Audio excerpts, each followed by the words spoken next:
I doubt many people even actually remember this place existed, but before the days of Barnes & Noble, the biggest bookstore chain in the country was Crown Books. They discounted every book they sold, and that was the reason why they were able to become so big for so long. The company, however, closed down in 2001. I used to be the manager of such a Crown bookstore. It was really the best job I ever had. Sure, it didn't pay the best, but the work itself was very satisfying and fun. I honestly looked forward to going into work every single day. I worked with some really smart students too.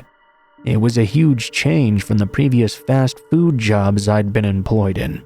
Anyway, when the store was in its final throes, there wasn't a lot of money to go around. Because of this, every manager worked the shift by themselves.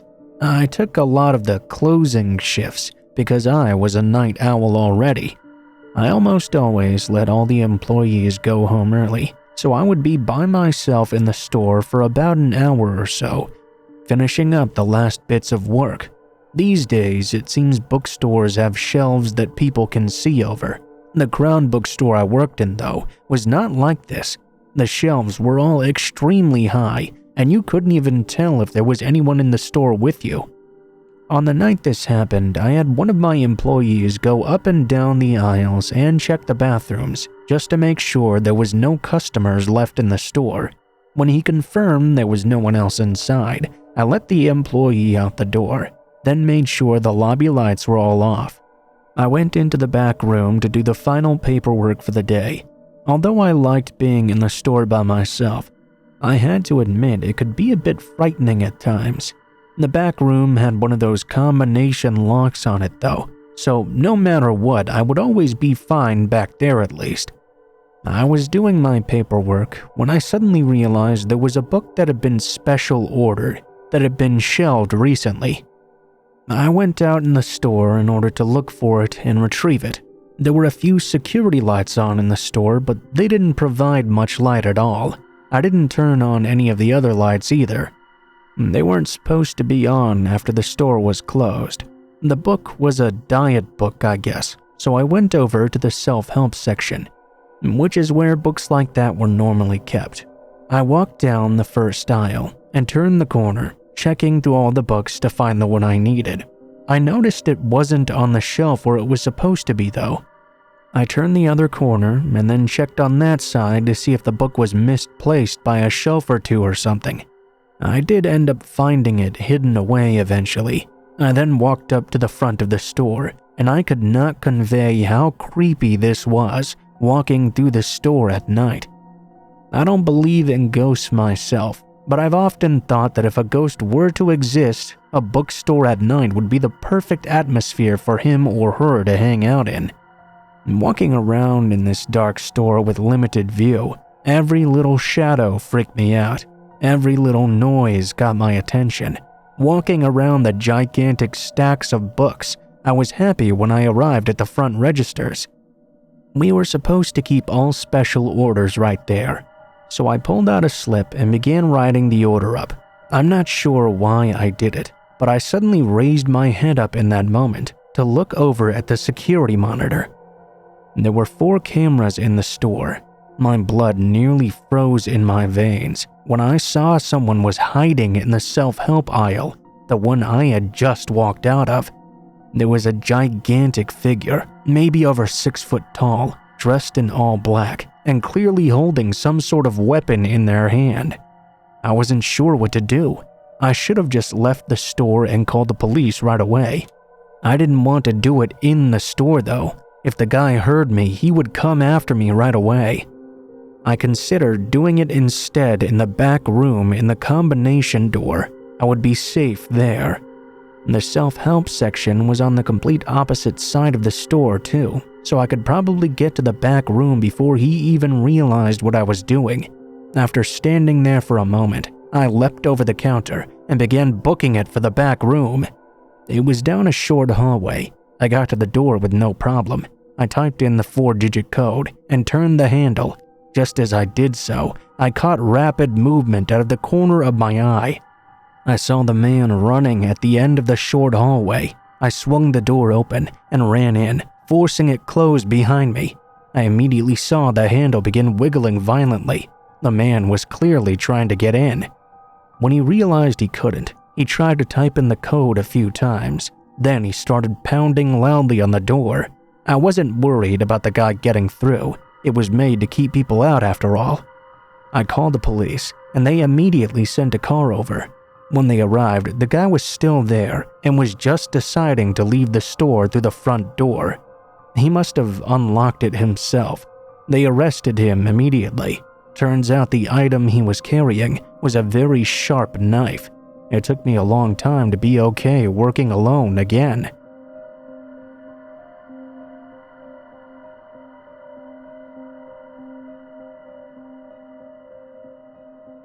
I used to work in a Borders bookstore. I was an assistant manager. One of my favorite people working at the store was a lady in charge of the children's section. She was a pleasant lady and actually was very popular with everyone working there.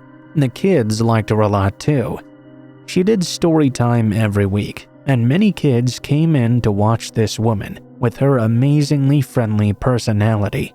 One thing about the story time that no one really liked, though, were the costumes. We were sent costumes for certain stories, and were supposed to occasionally incorporate them into story time. No one really liked to wear them, though, because they always seemed really dirty. We never had any real idea how old they were, or where they had been before.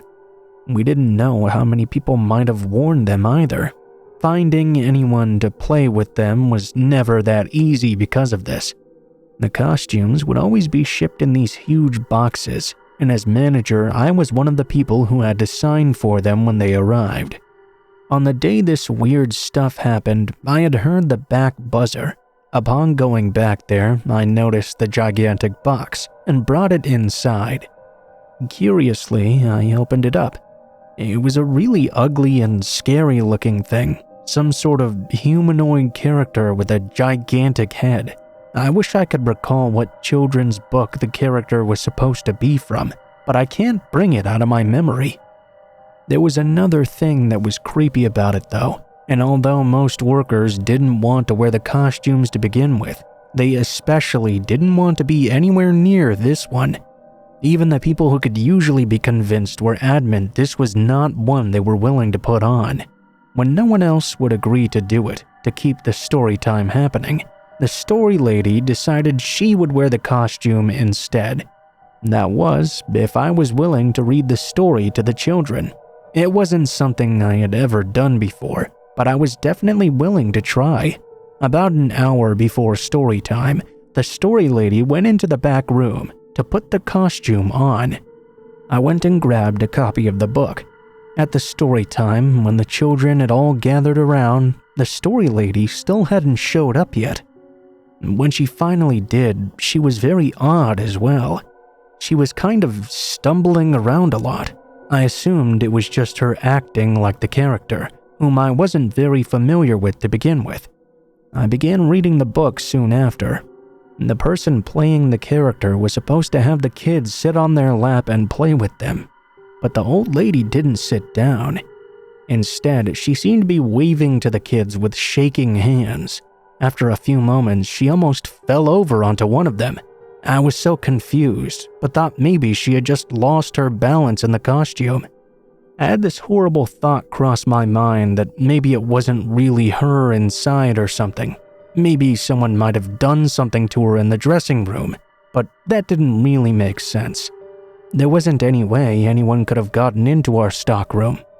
However, just as suddenly, she fell down onto her knees. I was concerned and approached her, and that was when I noticed the sound of her vomiting inside the suit.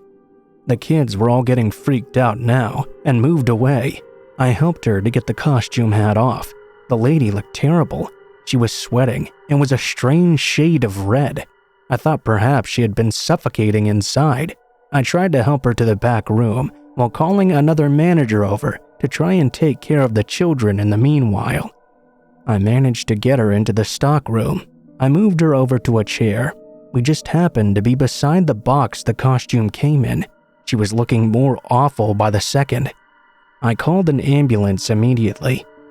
Upon further examining the costume out of getting her out of it, and the box it came in, I found the tip of a razor.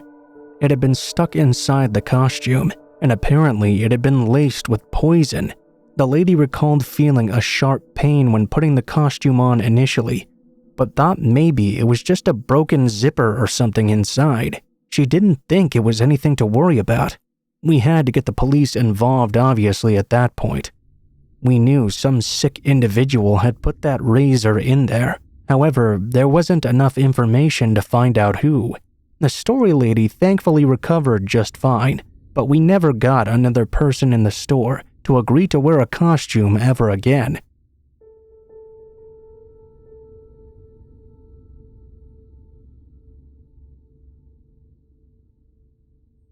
I live in a large city. There's a homeless woman who I used to see at one of my express to local subway transfers on the way home. There always seemed to be something off about her. She wore a towel on her head usually, like how people with long hair would after they took a shower. Also, it definitely wasn't a religious head covering of any kind. It was clearly just a towel, as if the woman had just walked out freshly wet and strolled down to the subway platform. She would run all around the station, asking for money, repeating help me," in a really high-pitched voice in an unrecognizable accent. Late one night, I was switching from the express train to the local and got on the subway when I noticed this woman had followed me in. I walked to the end of the car and started to read my book. She came up and began asking me for money like usual. Only I actually didn't have any on me this time. No cash, no change, only a debit card. It's at this time I realized we were the only two people in this subway car, and the doors connecting the cars wouldn't open. Okay. I figured I'd just get out at the next stop if she became too aggressive. No problem. She came up to me and started asking for money in her high-pitched cartoonish voice again. I told her that I had nothing to give her, and I was really sorry. I began nervously waiting for the subway to reach the next stop as she started pacing around. Only this train was now running express until the end of the line, 6 stops worth. She didn't seem to realize this though, and walked over to punch the subway doors, screaming at the top of her lungs. All of a sudden, she turned back toward me. There was no accent or high-pitched voice this time. She looked me dead in the eyes and just started screaming, "Die!" in a really angry and deep voice. She began trying to attack me, and for the entire 7 minutes it took for the train to reach the station, I had to hold her off the entire time. After it stopped, I immediately took off running, while she stayed behind in the car. She used to be a permanent fixture at that stop, but ever since that incident, I've never seen her since.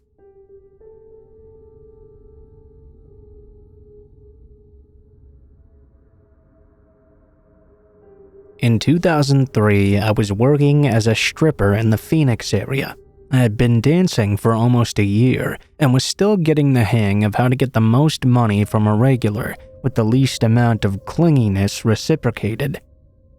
I was working on and off at 4 different places, Club 1, 2, 3, and 4 for reference, alternating day shifts and night shifts, depending on money. One night shift, this skinny, scraggly-looking guy comes in and hones in on me right away.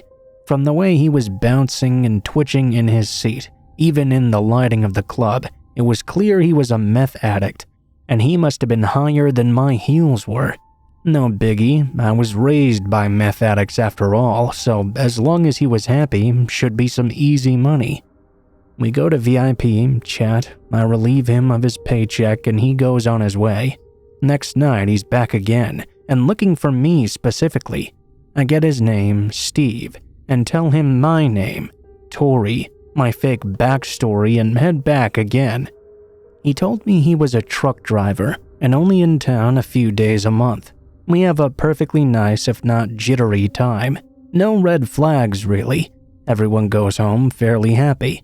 Repeat the next night, and then I don't see him again for a month. This whole routine continued for about 4 months. Eventually, he started bringing in the finest gas station meth addict-approved gifts when he came in to see me.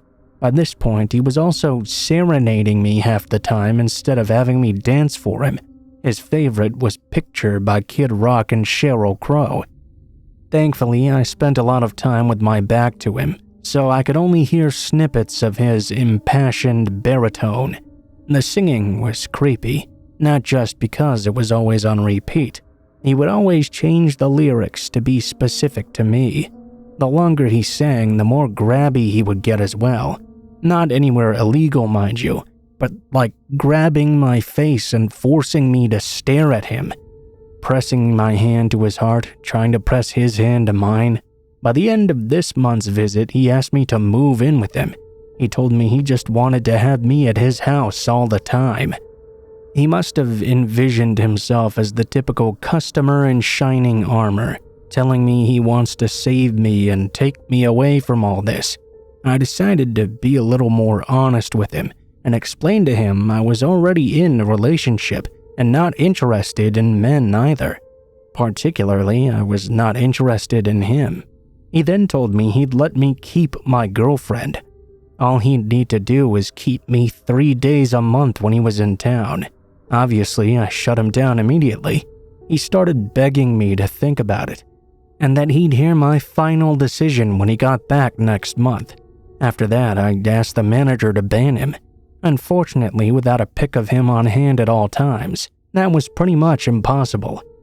I settled for alerting the security, bartender, and manager to give me a warning if they saw him around asking for me again. When his time of the month came around again, I switched to a different shift at other clubs to avoid him. When I went back to Club 1 the next week after he was supposed to have left, a couple of plastic grocery bags were there waiting for me. They were full of notes scrawled on crumpled, dirty scraps of paper. They also had small stuffed animals, silk roses, roses made of panties, mismatched taped-together greeting cards, and other random detritus. There was also like a 50-page barely legible letter professing his love, insisting again I move to his place right now. I was sufficiently creeped out at this point, and happy I'd managed to miss him this month. The following month rolled around, and I ditched what had become my regular club in order to avoid ever seeing him again. I was now working the day shift at Club 2. Good money from lots of bored people on their lunch breaks. It was getting to the last couple of hours of my shift and was pretty slow. I was on stage, not really paying attention as I finished up my routine. Because of this, I didn't see him until I was heading downstairs to get off stage. I noticed him a few feet in front of me, waving and yelling my name over and over. There was no way to get around him either. As soon as I got to the bottom of the stairs, he grabbed me up in a big hug, obviously surprising me. I did not want him touching me, but he wouldn't let go and kept on gripping fistfuls of my hair and smelling it. I pushed away from him and started to tell him that my shift was over. That was my last stage, and I was going home now. He looked very upset. He said he just wanted to hang out with me before he had to leave town tonight. I told him he'd have to pay extra for me to sit with him, whether I'm dancing or not. He agreed, and I went and gave the bartender and security a heads up that this guy was the creepy stalker guy I'd been talking about. Instead of having me actually dance for him, he had me straddle him while we talked. He was unusually shaky and jumpy this time, so I resorted to making him sit on his hands so he wouldn't touch me. He proceeded to tell me how he'd been searching every club in the city looking for me this month, how he'd asked various people if his girlfriend Tori was there. He told me he'd had his house all cleaned up and ready for me to move into. I reminded him again that I was not moving in with him, and he excitedly replied, "Well, you just don't know you want to right now." I again reminded him of my girlfriend, who I was making plans to move with. He said that our whole lives were about to change now that we'd found each other. Between all this conversation, he'd begun singing again. Despite the money, I decided he was being way too crazy this time, and I was done with everything. I really needed to get home. Before I could get up, though, he wrapped his arms around my waist, literally picked me up in the air, and started running with me towards the exit. I was screaming, trying to flag down the bartender, DJ, or anyone, because security wasn't there all of a sudden. He'd made it out to the hallway, only about 10 feet from the door, when the massive security guard stepped back inside from walking a girl to her car. He tried to dart around the guard still carrying me. I reached for security, while Steve tried to pull me away and out the door. Thankfully, the brick wall of a security guard managed to plant himself in front of us and pulled me out of Steve's arms before he could try anything else. He insisted he was just joking, and he was only trying to tell me goodbye. I bolted out of there and into the dressing room, though, while he was still screaming for me to come say goodbye to him. The security guard practically carried him one-handed outside. Thankfully, he was banned for good this time. I decided to take a vacation with my girlfriend for a couple months after, just in case he tried to follow me again and stuffed me into his trunk or something. He continued to call all the clubs looking for me while I was gone. They all lied and said I quit working there, and I didn't see him again after.